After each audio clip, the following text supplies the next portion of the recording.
जौनपुर नाम का एक गांव हुआ करता था। उस गांव में ज्यादा लोग नहीं रहते थे। उस गांव में एक गर्भवती विधवा औरत रहती थी। उस औरत का नाम कमला था। कमला अपने घर में अकेली रहती थी। उसके पति की सारी जायदाद उसके नाम हो गई थी, पर सभी गांव वाले उस औरत को मनहूस औरत समझा करते थे और सभी उससे नफरत किया करते थे। एक बार कमला राशन की दुकान पर खाने का सामान खरीदने जाती है। भैया जी, जरा 1 किलो दाल चावल देना। अरे हाय हाय हाय हाय हाय हाय, अरे मनहूस औरत, मेरी दुकान में अपशुगन करवाने आ गई क्या? हैं? चल जा यहाँ से, मैं कुछ नहीं देने वाला हूँ तुझे। भाग भाग यहाँ से, चल जा, निकल। भैया जी, ऐसा मत कहिए, मैं गर्भवती हूँ, मुझे खाने की बहुत जरूरत है, मुझे खाना दे दीजिए। दुकानदार कमला को वहाँ से धक्के मारकर भगा देता है। तभी कमला रोते रोते उस गांव के किन्नरों के इलाके में आ जाती है। गांव वाले किन्नरों को उसी इलाके में रखा करते थे, क्योंकि वो लोग किन्नरों को पसंद नहीं करते थे और उनके इलाके में रहने से मना करते थे। तो किन्नरों ने उसी गांव में अपना एक इलाका बना लिया था। जब किन्नर लोग देखते हैं कि एक गर्भवती महिला रोते रोते उनके इलाके में आ गई है, तो सारे किन्नर कमला के पास जाकर उसका हाल पूछने लगते हैं। क्या हुआ बहन, तुम्हारी गर्भवती अवस्था में इतनी बुरी हालत कैसे है? तुम रो क्यों रही हो? तुम डरो मत, हम तुम्हें कोई नुकसान नहीं पहुंचाएंगे। तुम शांत होकर सब बताओ कि हुआ क्या है।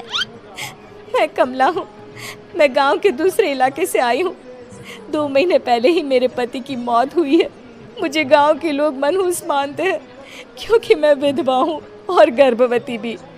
वहाँ के लोग मुझे खाने के लिए कुछ बेचने के लिए भी तैयार नहीं, जिससे मेरा गुजारा नहीं हो रहा था। कोई बात नहीं कमला, हम तुम्हारा ख्याल रखेंगे। किन्नर लोग कमला को एक खाली घर में रहने के लिए जगह दे देते हैं और उसकी देखभाल भी करते हैं। कुछ ही महीने बाद कमला अपने बच्चे को जन्म देती है, पर अफसोस, कमला बच्चे को जन्म देते ही अपनी जान गंवा देती है। जब सब किन्नर बच्चे को देखते हैं तो बहुत खुश हो जाते हैं, क्योंकि वो बच्चा भी किन्नर ही था। कमला ने एक किन्नर बच्चे को जन्म दिया था। अब इस बच्चे की देखभाल कौन करेगा? हम तो इस बच्चे को गांव के दूसरे इलाके में भी नहीं भेज सकते। और तो क्या हुआ, इस बच्चे की माँ नहीं रही तो हम इसे पालेंगे। अब ये हमारे इलाके में रहेगा, हमारे साथ रहेगा।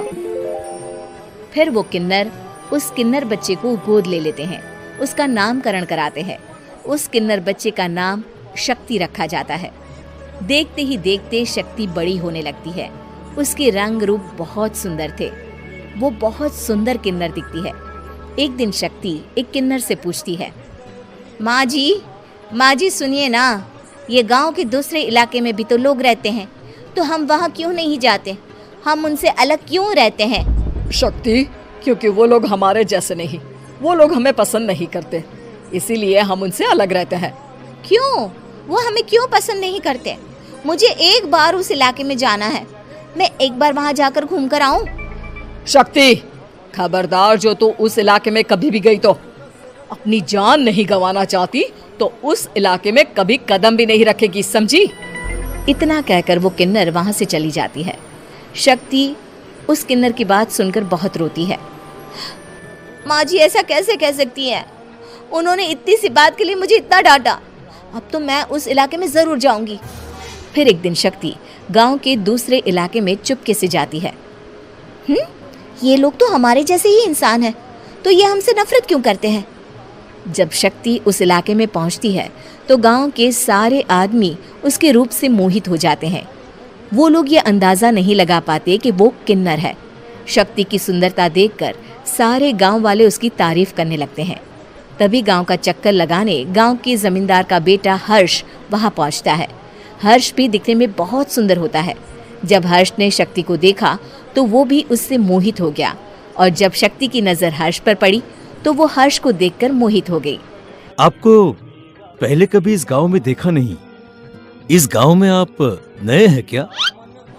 जी नहीं, वो मैं बस। तभी शक्ति बोलते बोलते रुक जाती है और मन में सोचने लगती है, अगर मैंने इनको बता दिया कि मैं दूसरे इलाके से आई हूँ तो वो समझ जाएंगे कि मैं किन्नर हूँ। इसलिए मुझे इनसे झूठ ही बोलना पड़ेगा। शक्ति हर्ष को कहती है, जी हाँ, मैं इस गांव में नई आई हूँ, यहाँ अकेली रहती हूँ। वैसे आप कौन है? आप भी इसी गांव में रहते हैं? जी हाँ, मैं इस गांव के जमींदार का बेटा हूँ। आपको किसी भी चीज की जरूरत पड़े तो आप मुझे बता देना, मुझे अच्छा लगेगा। ऐसे ही शक्ति और हर्ष एक दूसरे से रोज मिलने लगते। वो दोनों अपने प्यार का इजहार करने एक दूसरे से मिलने जाते हैं। तभी शक्ति का पीछा करते करते एक किन्नर वहां आ जाती है। शक्ति, मैं तुमसे बहुत प्यार करता हूँ। मैं तुमसे शादी करना चाहता हूँ। क्या तुम मुझसे शादी करोगी?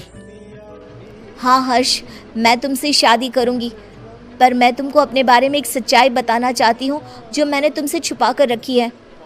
तभी उनके बीच में ही वो किन्नर आ जाती है। शक्ति, तेरी हिम्मत कैसे हुई ऐसा करने की? वो किन्नर शक्ति को खींचकर गांव के जमींदार के पास ले जाती है। हर्ष भी वहां शक्ति को बचाने के लिए पहुंच जाता है। जमींदार शक्ति और हर्ष के प्यार के बारे में सुनकर गुस्से में आ जाता है और शक्ति को गांव के बाहर निकालने की सजा देता है। शक्ति ये बात सहन नहीं कर पाती और कुएं में कूदकर अपनी जान दे देती है। जमींदार हर्ष की शादी गांव की एक लड़की से करवा देता है, पर हर्ष इस शादी से खुश नहीं होता। शक्ति अपना बदला लेने के लिए मरने के बाद किन्नर चुड़ैल बन जाती है।